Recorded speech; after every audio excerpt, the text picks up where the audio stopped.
Boa noite. Vamos começando e aí o pessoal vai chegando conforme eles conseguem acessar.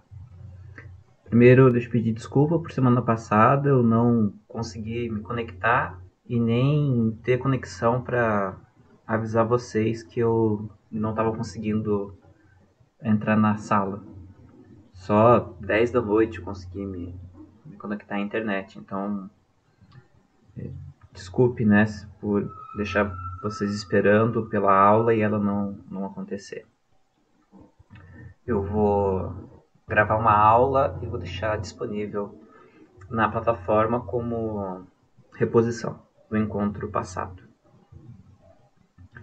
Essa semana eu vou começar a falar então de algumas teorias filosóficas a respeito da ética, para a gente perceber um pouquinho como é que os filósofos foram pensando essas questões relacionadas ao como a gente deve se comportar, sobre caráter, o que é que determina o certo e o errado. Então a gente vai começar a conhecer algumas teorias e perceber que elas estão presentes no nosso cotidiano, por mais que essas teorias tenham seus 2000 anos de existência, a gente percebe que elas são muito presentes em muitas falas nossas, em muitas ideias que nós defendemos. Deixa eu melhorar aqui a luz.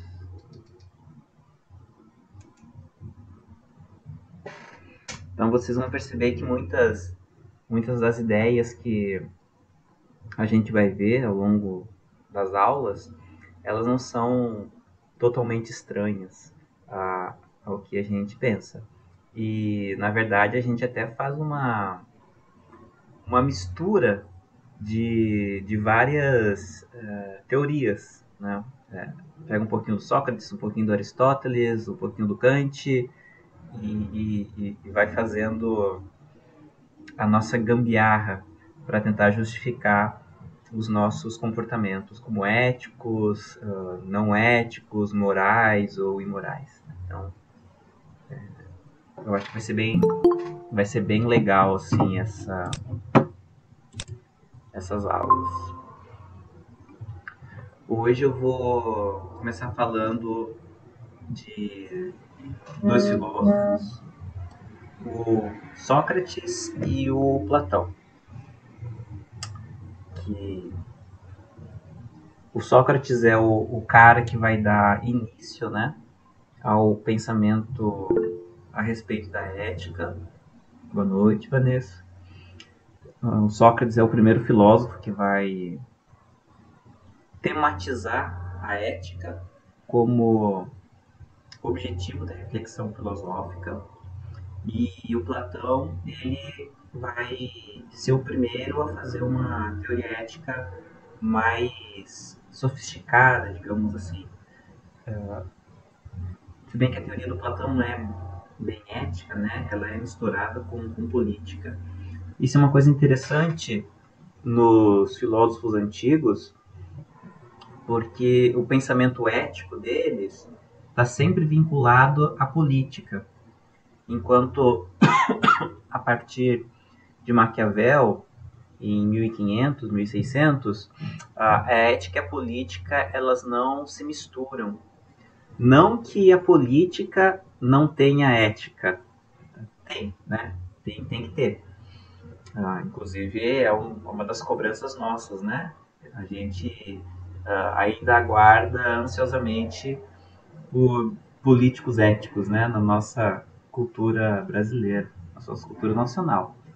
Tem bastante políticos éticos, mas infelizmente esses ainda não conseguiram chegar ao poder, né? Aos altos escalões. Mas assim, na partir de 1500, 1600, a ética e a política, elas começam a ser campos bem separados. Isso porque começa-se a ter a compreensão de que uma pessoa que ela é ética na sua vida particular, na sua vida privada, ela não necessariamente é uma boa política, porque algumas decisões políticas elas são imorais, digamos assim. Vou dar um exemplo básico. A gente, na ética, matar é errado, né? Não pode matar, não pode agredir outras pessoas. É errado, é eticamente errado. No entanto, um governante, muitas vezes, tem que decidir a morte de alguém ou enviar alguém à morte. No caso da guerra. A guerra é um ambiente de luta, de confrontos e, e com a morte, né? Muitas vezes, quando a guerra acontece, é porque os grupos em disputa, eles já não têm mais possibilidades de chegar num acordo apenas conversando, pelo menos naquele momento. Então instaura-se a guerra. E aí o governante, ele tem que convocar, né, o exército e tem que dar ordem para o exército defender o território, defender o país, mesmo que para isso precise matar. Né? Então é antiético. Então imagina vocês um presidente, um governante que seja bonzinho, que seja contra a morte em qualquer situação. Ele vai colocar o povo dele em risco, porque se ele não for firme na guerra, se ele não está disposto a sacrificar o exército e sacrificar o outro grupo que ele está combatendo, o povo dele vai sofrer, né? Então, vocês vejam, né? Enquanto na vida privada a violência ela é sempre condenável, é sempre algo imoral e antiético, na política, muitas vezes, aquilo que é ruim na vida particular, na vida privada, ela é necessária, né, para se manter a segurança de um povo, por exemplo. Então, isso é muito comum ainda entre a gente, né?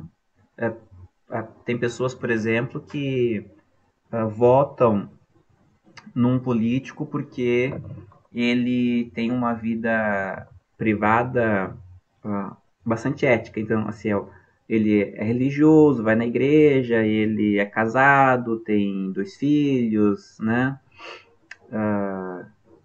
Só que isso não garante que ele seja um bom político, que ele será um bom governante. Né? O fato de ele ser uma pessoa ética não garante que ele seja um bom governante. Do mesmo modo que também na cultura popular tem um ditado que fala assim, rouba, mas faz. Não tem? Vocês devem conhecer, né? Isso é uma máxima no Brasil. O cara rouba, mas faz. Então, qual é a ideia, né? O que está por trás dessa frase é que, por mais que o cara seja antiético, seja imoral, ele faça coisas moralmente condenáveis, ele é um bom governante. Né? Ele governa bem. Então, existe, ao mesmo tempo em que as pessoas elas demandam um bom comportamento ético dos políticos, elas esperam e elas julgam que o candidato possa ser um bom governante porque ele tem uma vida ética respeitável. Por outro lado, Google Assistente fofoqueiro, não falei contigo. Ao mesmo tempo que há uma demanda pela postura ética de um político, as pessoas, elas até aceitam que o cara não seja ético enquanto governante, desde que ele faça um bom governo, né? que ele enfim, governe de maneira que a população não sofra e traga benesses para a população, né? Então vocês vejam que a ética e a política, elas não caminham juntas necessariamente. Hoje em dia, para nós, né? Lá para os antigos, aí quando eu falo antigos até a Idade Média, né? Sócrates, Platão, Aristóteles, para esses pensadores todos, a política e a ética, elas caminham sempre juntas. Tanto que o Aristóteles, no livro dele A Ética, a Ética Nicômaco, que a gente vai ver nas próximas aulas, o Aristóteles ele fala que a ética é uma política menor, ou a política é uma ética maior, digamos assim, né? A ética, ela é parte da política para os pensadores antigos. E até mesmo eles vão dizer que as pessoas, elas têm que ter nos políticos o bom exemplo do comportamento ético. Então, os políticos, eles têm que ser eticamente exemplares para que as pessoas também possam se comportar assim, dessa maneira, né? Então, assim, o exemplo vem de cima, né? Que a gente costuma dizer. O exemplo tem que vir de cima. Então, essa é uma ideia, né, que a gente também nutre, né? A gente fala assim que os brasileiros não respeitam a lei porque os próprios políticos não respeitam as leis, né? Como é que a população vai agir de modo correto se os próprios políticos não agem, né? A gente também ainda carrega essa ideia. E é uma ideia de 2000 anos atrás, né? Que os filósofos defendiam.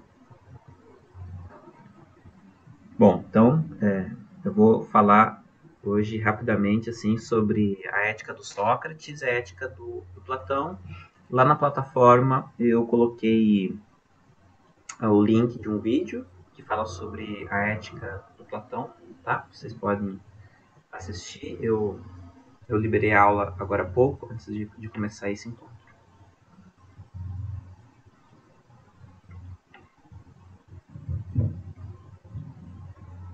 Antes deu para pegar essa ideia que eu falei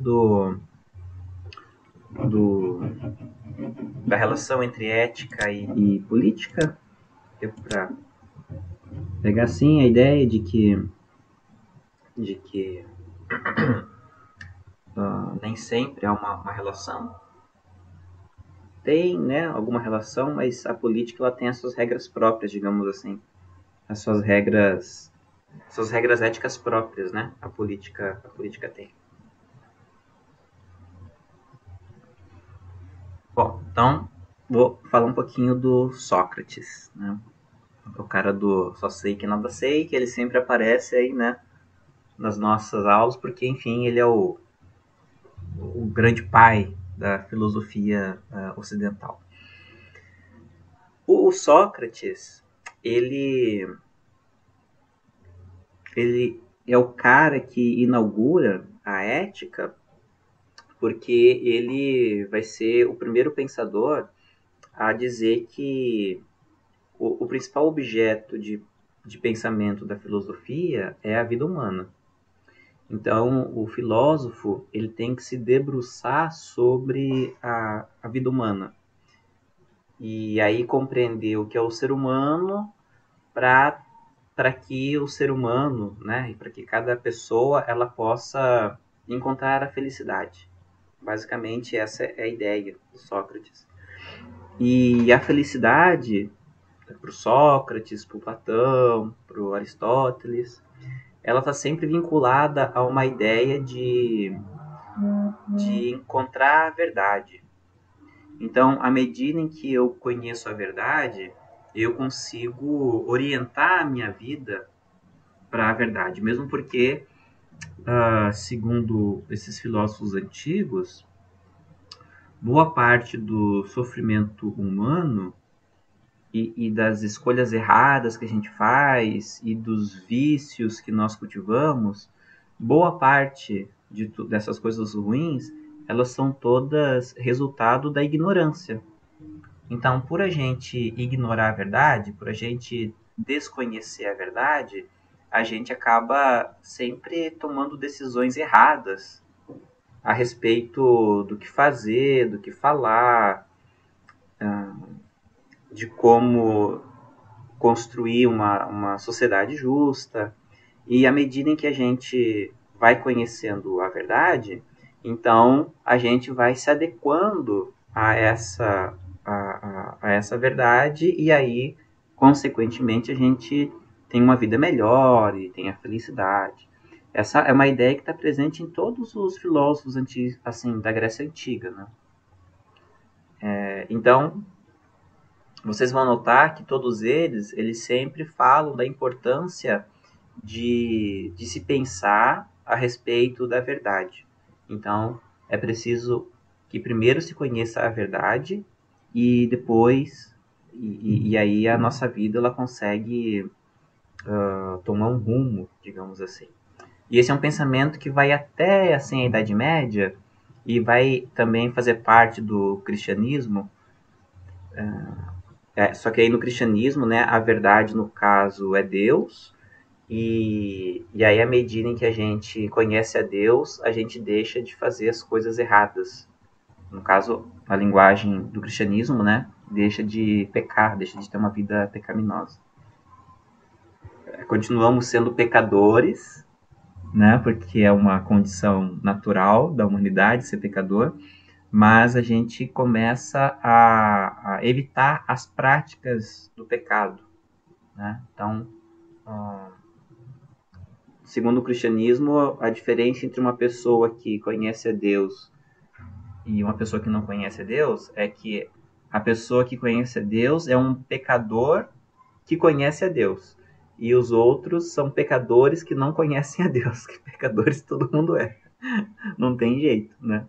Mas o que conhece a Deus é um pecador que sabe, reconhece os seus pecados, né? Sabe quando está se comportando de maneira inadequada aos preceitos divinos, e aí então, à medida que vai conhecendo a vontade de Deus, a pessoa vai se afastando do pecado, né? Que é o comportamento imoral, o comportamento antiético.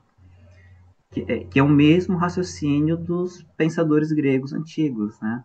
À medida em que você conhece a verdade e se afasta da ignorância, então você vai começando a ter mais clareza a respeito de como você deve se comportar, né? E de que tipo de práticas você deve ter para ter uma vida justa, uma vida virtuosa, né? Uma vida, um bom caráter, né? É o mesmo raciocínio, né? A ideia é a mesma. A diferença só é que no cristianismo tem Deus e todas os ensinamentos de Deus, né, lá no Antigo Testamento, os ensinamentos de Jesus, né, Jesus como exemplo de como se deve fazer. Mas o raciocínio é o mesmo, assim, né? Você precisa conhecer para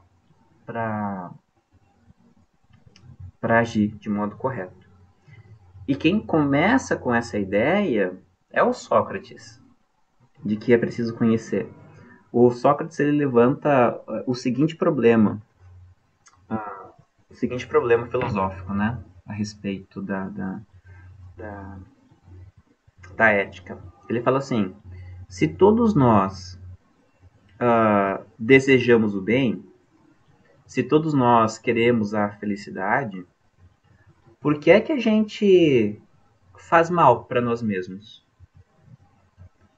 Não faz sentido, né? Eu querer o bem, eu desejar somente coisas boas para mim, e ainda assim na busca dessa felicidade, eu acabo trazendo infelicidade para mim. Como é que isso é possível, né? Então esse é o problema filosófico por trás da, da teoria do Sócrates, né? Ele quer compreender o que é que faz a gente trazer mal para nós mesmos. Por que é que o mal acontece para a gente, contra a gente, né? Porque assim, se você perguntar para qualquer pessoa, ninguém vai dizer que quer o mal para si mesmo, né?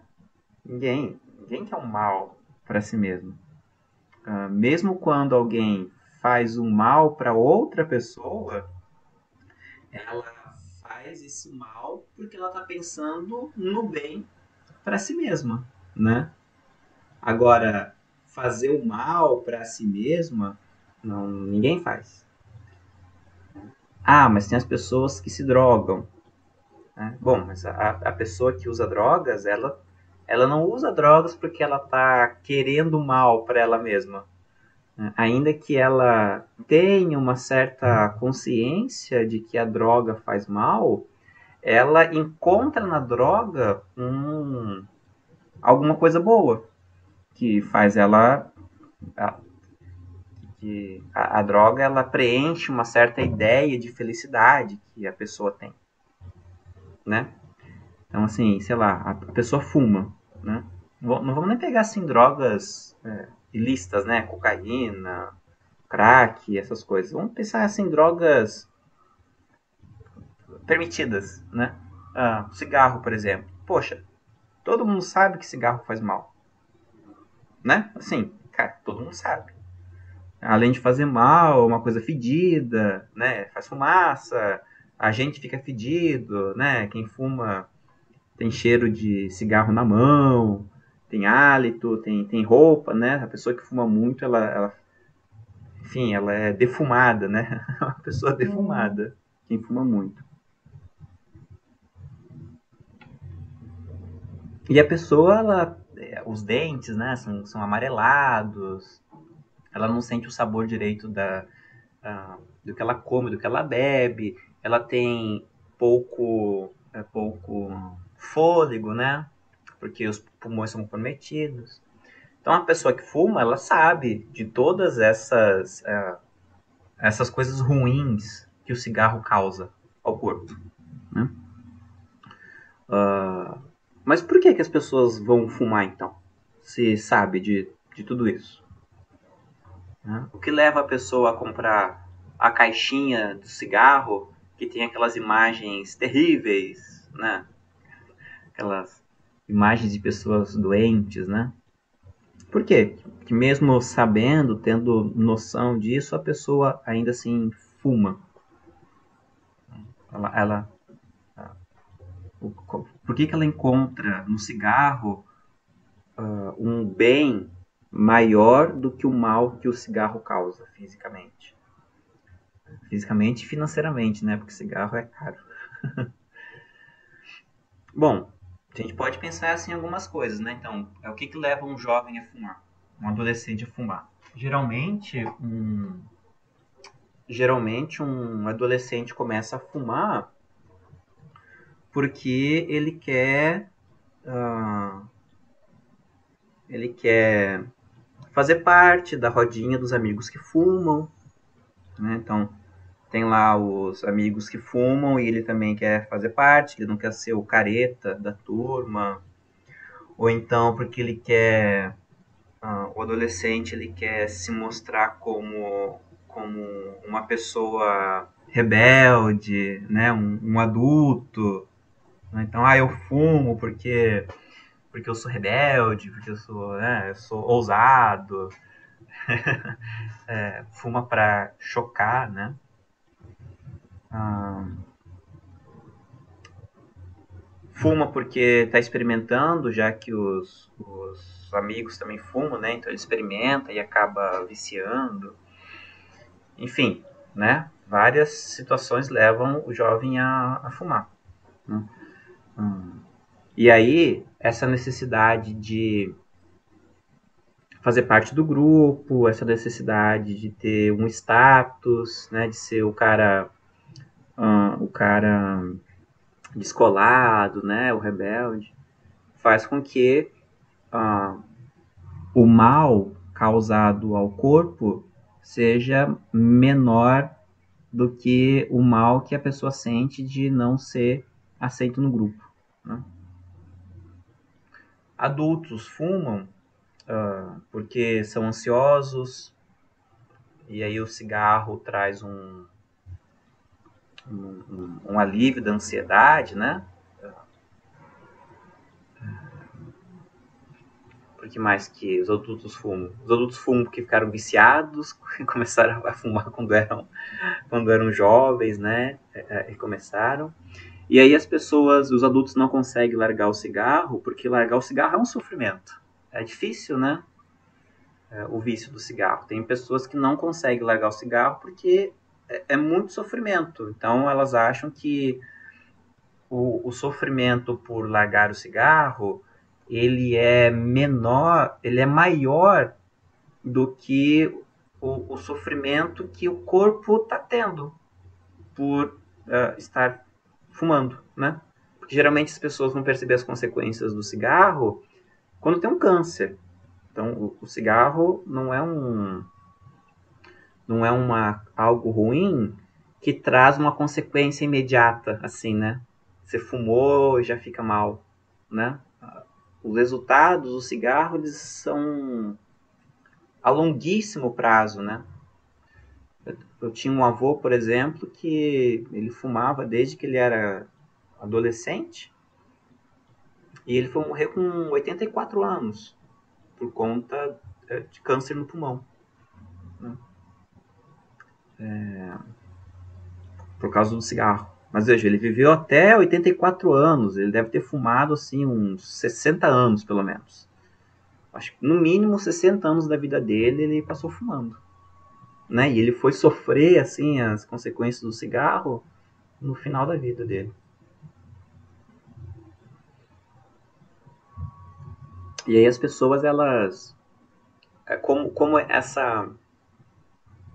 esse algo ruim do cigarro ele não aparece de imediato, então as pessoas acham que compensa continuar fumando do que sofrer para parar de fumar. Então enfim, então a gente, quem fuma está buscando um bem para si mesmo, mas fazendo um mal, né? A pessoa quer o bem fumando, mas na verdade ela está fazendo um mal a si mesma. Essa é a pergunta que o Sócrates se coloca, né? Por que é que querendo a felicidade, a gente faz coisas que na verdade geram infelicidade? E aí a resposta que o Sócrates vai dar para essa pergunta é que assim, que a gente faz o mal para nós mesmos por ignorância.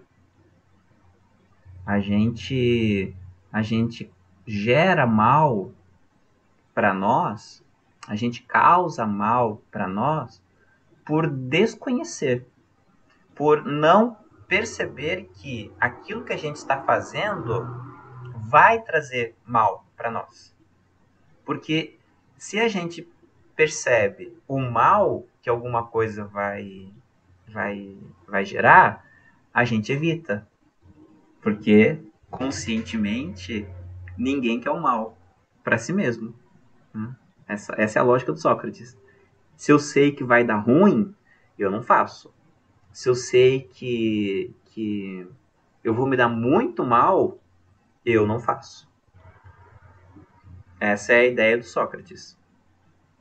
E aí acaba que a gente faz o mal contra nós mesmos, as coisas dão ruim, porque a gente ignora que aquilo daria ruim. Ignora, ou então a gente acha que até pode vir um mal assim, mas não é lá muita coisa, né? Não é lá muito grande, né? Tipo, sei lá, você resolveu encontrar a galera no bar hoje à noite, terça noite. E amanhã de manhã você tem que trabalhar. Aí, tipo assim, você sabe que se sentar com a galera no bar, vai dar ruim, né? Vai dar ruim, você vai beber pra caramba, vai chegar tarde e trabalhar no dia seguinte vai ser triste. Mas você pensa, não, mas hoje eu vou me controlar. Não, hoje eu vou cedo, né? Eu vou mais cedo para voltar mais cedo, né?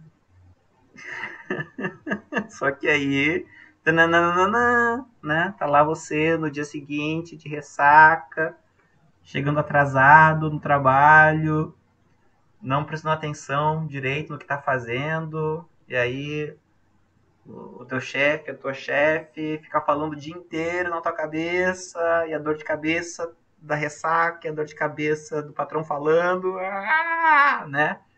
Aí você pensa, caramba, não devia ter saído ontem. Por que é que eu fiz isso? Eu sabia que ia dar ruim. Deu ruim, eu sabia. Né? Mas é isso, porque a gente acha que talvez não vai dar tão ruim assim. A gente vai conseguir contornar a situação. Né? Então o Sócrates fala que as pessoas elas causam mal para si mesmas porque elas ignoram que aquilo que se faz vai fazer mal. Se as pessoas elas têm certeza e se elas têm o conhecimento, certeza é conhecimento, né? Se as pessoas têm um conhecimento que gera a certeza de que tal coisa vai fazer mal, então elas não fazem. O mal é fruto da ignorância, segundo Sócrates.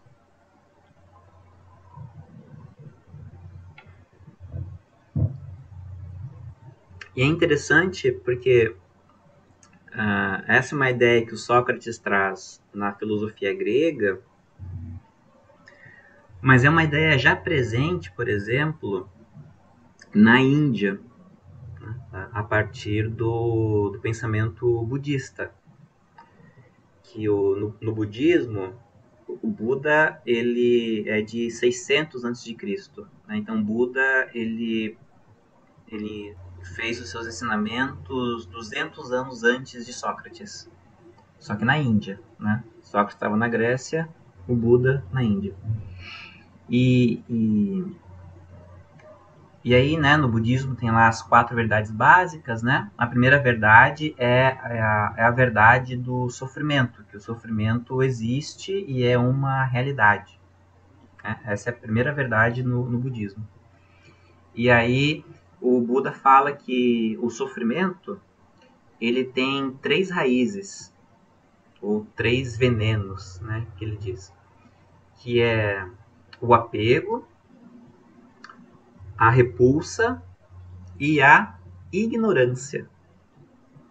A ignorância também é uma das fontes do sofrimento, segundo o budismo. Né? Então vejam, né, que interessante. O Buda falou isso na Índia, no ano 600 a.C., e 200 anos depois, o Sócrates também vai falar isso na Grécia. Né? Então essa é uma ideia assim bastante forte, né, entre os antigos. Esse barulho que tá fundo, não sei se vocês estão ouvindo, é uma máquina de lavar, tá centrifugando, aí faz esse barulho. Logo logo para.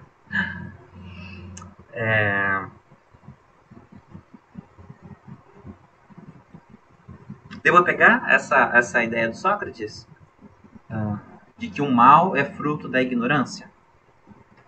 À medida em que a gente então vai conhecendo a verdade, a gente deixa de fazer o mal e começa a fazer o bem, a fazer o que é o certo. Essa é a ideia, tá? Então eu faço mal porque eu não sei que tal coisa vai fazer mal. À medida em que eu conheço a verdade, então eu vou começando a perceber o mal que determinadas coisas me trazem, e aí eu começo a fazer o que é o certo. Então, fazer o certo depende de conhecer o que é o certo. Essa é a ideia do Sócrates. Então, é uma ideia simples, né? É uma ideia básica, mas que tem muitos problemas, né? Tem muitos problemas essa ideia. Então, por exemplo, como a gente estava falando do cigarro. Todo mundo sabe que o cigarro faz mal, né? Sim, todo mundo sabe. Acho que nenhum fumante acha que o cigarro não faz mal. Até o meu filho Joaquim, agora tem 7, né? Mas desde os 3, 4 anos ele já sabia que o cigarro fazia mal. Ele falava, né? Que o cigarro faz mal, o cigarro faz mal. Tal. Então quem fuma sabe, quem não fuma sabe. Então as pessoas que fumam não fumam por ignorância, porque elas sabem. Então por que elas fumam ainda? Então, temos um problema aí na resposta do Sócrates. Porque, segundo Sócrates, o fumante, à medida que sabe que o cigarro faz mal, ele para de fumar. E Sócrates não faz isso, né? Ele continua fumando. Né? As pessoas sabem, quem não fuma, sabe que fumar faz mal. Não precisa fumar para saber. Mas ainda assim as pessoas começam a fumar, mesmo sabendo que fumar faz mal. Então, essa resposta do Sócrates ela faz sentido, mas não responde muita coisa. Ela tem problemas. E aí o Platão que é discípulo do Sócrates, ele vai tentar dar uma melhorada assim nessa teoria, o mestre dele. O Platão também vai achar que as pessoas elas fazem o que é errado por ignorância, porém tem pessoas que, mesmo sabendo o que é o certo, não conseguem fazer o que é o certo. E elas não conseguem porque elas têm uma fraqueza. Elas naturalmente elas nascem fracas, elas não têm força para fazer o que é o certo. Porque o Platão ele vai dizer assim que as pessoas elas a nossa alma, né? A nossa alma ela é dividida em três partes. Tem a parte pensante, que seria a parte da cabeça, da alma. Tem a parte irascível, que é uma parte mais governada pelas emoções. E tem a parte desejante, que é a parte governada pelas paixões, pelos nossos desejos. O Platão ele diz que cada um de nós nasce com uma dessas partes mais fortes. Então, a pessoa que tem a parte pensante da alma mais forte, ela se dedica à filosofia, à busca do conhecimento. A pessoa que tem a parte irascível da alma mais forte, ela se dedica à busca da honra, né? Geralmente são os soldados, são os guerreiros, né? E as pessoas que têm a parte desejante mais forte, elas se entregam aos prazeres. A vida delas é se entregar ao que é bom, ou ao que elas acham que é bom. E aí, essas pessoas desejantes, segundo Platão, elas, elas não têm força para poder resistir aos desejos. Mesmo sabendo que a satisfação de um desejo vai trazer mal, vai causar o mal. Então aí seria o que a gente chama de pessoa viciada. A palavra vício, ela significa fraqueza. A pessoa que é viciada é uma pessoa que é fraca para determinadas coisas. Ela não consegue resistir a algumas coisas. Então, por exemplo, vou dar aqui um exemplo do Joaquim, meu filho. Na verdade, é um exemplo meu também, né? Eu e ele, nós temos fraqueza com relação a videogame. A gente não pode começar a jogar. Porque se começar a jogar, acabou o dia. Ou então, acabou a noite, acabou a madrugada. É ligar o videogame e aí, ó, vai embora. A gente não come, a gente não dorme, né? A gente fica irritado. É uma fraqueza nossa. Então a gente não pode ligar o videogame. Se ligar, acabou. Acabou tudo. Não existe mais nada. É uma fraqueza. Quantas e quantas vezes, né? Eu falo assim pra mim, eu vou jogar um pouquinho de videogame, tô tão cansado. Vou jogar só um pouquinho de videogame. 4, 5 horas ali na frente do negócio jogando. Né? É uma fraqueza. Fraqueza, reconheço, não consigo dizer não. Não consigo parar sozinho. E aí, as pessoas, cada um tem as suas fraquezas, né? Tem aqueles que têm fraqueza em relação à bebida, uns com fraqueza em relação à mentira. Cada um tem o seu vício, digamos assim. Né? Então, o que o Platão vai falar é que as pessoas que têm essa parte desejante mais forte, elas não conseguem fazer o que é certo. Não conseguem porque elas são viciadas. Né? Elas não têm força para resistir aos desejos, para resistir à busca do prazer.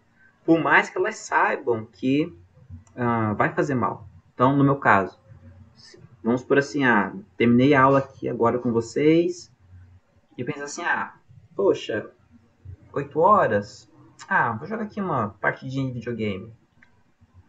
Cara, eu vou entrar madrugada e amanhã meu dia vai ser péssimo. Né? Fala assim, mas jogar videogame não faz mal. Faz porque eu vou entrar madrugada jogando. Amanhã eu tenho que acordar cedo. Então, eu não vou conseguir. E se eu não dormir bem, se eu não dormir pelo menos mais 7 horas por noite, eu não presto. Eu não presto. Eu não penso direito, não tenho atenção em nada, fico mal-humorado, fico irritadiço. Enfim, é péssimo. Eu tenho que dormir 7 horas por noite, pelo menos. Então, né? Então, jogar videogame faz mal pra mim. Nesse sentido, assim, né? De adentrar a madrugada, né? Então, por mais que eu saiba disso, às vezes eu não consigo dizer não. E desando em jogar videogame.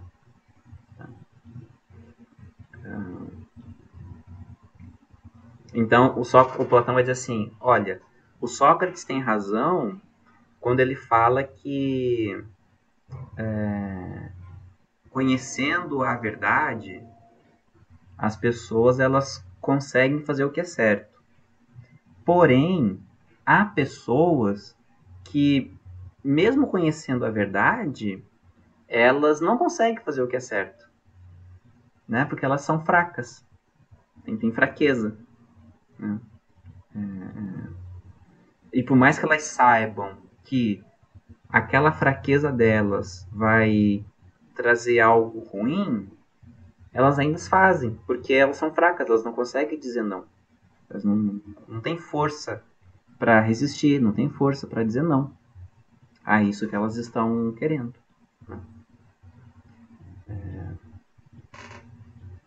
Então vejam, né? O Platão concorda com a tese do Sócrates de que à medida que a gente conhece a verdade, a gente faz o que é o certo, porém há pessoas que, mesmo sabendo, não conseguem fazer, porque não tem força para fazer o que é o certo. Aí vai dizer assim, Rafael, então essas pessoas elas não podem ser julgadas, essas pessoas elas não tem jeito? Não, também não é assim, né? O que os Platão vai dizer é o seguinte, essas pessoas, elas sozinhas, elas não conseguem. Então é preciso que a sociedade crie mecanismos para que essas pessoas elas consigam então resistir às suas paixões, resistir aos seus impulsos, né? Deixa eu pensar aqui num exemplo atual.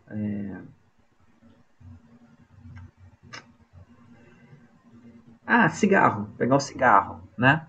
Então, assim, o que o governo faz, o que a sociedade faz para tentar ajudar as pessoas a não fumarem? Então, faz com que o cigarro seja caro, aí as pessoas não têm dinheiro para comprar cigarro, né? Não deixa que as empresas de cigarro façam propaganda comercial. Eu lembro que quando eu era criança, vocês também, né, são da minha idade mais ou menos, né? A gente tem quase a mesma idade, assim. Eu sou um pouquinho mais velho, né? Mas acho que vocês pegaram essa fase. Tinha as propagandas do cigarro, né? Marlboro, os caras fumando, coisa e tal, né? Eu lembro que na Fórmula 1, os grandes patrocinadores da Fórmula 1 eram as empresas de cigarro. Então, na época do Senna, né, da McLaren do Senna, era a Marlboro que patrocinava, a Williams, quando o Senna também corria, era Camel, né? Camel também era uma marca de cigarro. Então, hoje em dia não pode mais fazer propaganda, não tem mais propaganda de cigarro. E também nas caixinhas, né, tem aquelas fotos feias, né, para tentar desmotivar a pessoa a fumar, né? Então, assim, a pessoa sozinha ela não consegue resistir. Então a sociedade ela tem que ajudar essas pessoas a não se deixar levar, né, por essas fraquezas. Porque por mais que a pessoa ela não tenha força, mas ainda assim ela é culpada por estar fazendo coisa errada. Ela é culpada.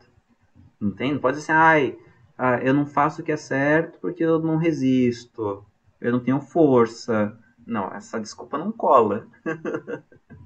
Não cola. Né? É igual criança. A criança fez coisa errada, você diz, ela fez coisa errada porque ela é criança. Não, você castiga a criança, né? Castiga para ela aprender que ela fez coisa errada. Briga com ela, chama atenção. A gente não passa a mão na cabeça da criança só porque ela é criança. A gente entende que é preciso educar ela, ensinar ela sobre o certo e o errado. E se ela faz coisa errada, ela sofre as consequências de ter feito algo errado. Ou fica de castigo, ou houve um chamamento, né, dos adultos. Enfim, as crianças também sofrem, né, a sanção. Então, quem é que ajuda as pessoas que não têm força? As pessoas pensantes. Então, segundo o Platão, aquelas pessoas que são pensantes, assim, que têm a parte pensante da alma mais forte, essas pessoas elas têm que ajudar as pessoas que são governadas pelo desejo, né? Ajudar elas a resistir aos desejos. E aí, então, as pessoas conseguem ter uma vida ética e ter uma vida feliz, digamos assim. Porque uma vida entregue aos desejos não é uma vida feliz, segundo o Platão, né? Porque é isso, o desejo ele não tem como consequência o bem necessariamente, né? Como eu falei antes, muitas vezes a satisfação do desejo ela tem como consequência algo ruim, né? Dá ruim às vezes. Você satisfazer um desejo dá ruim, é muito ruim. Né?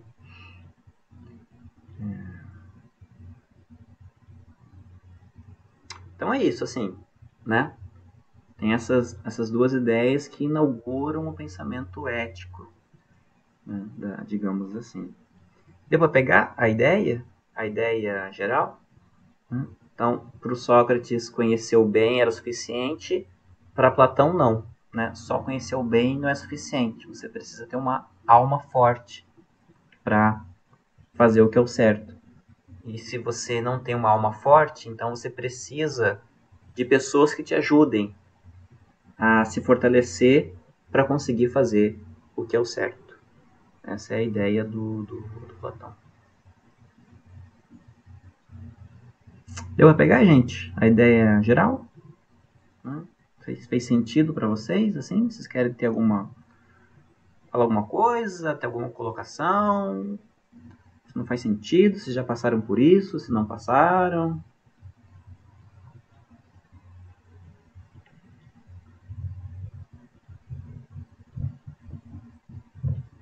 Nada?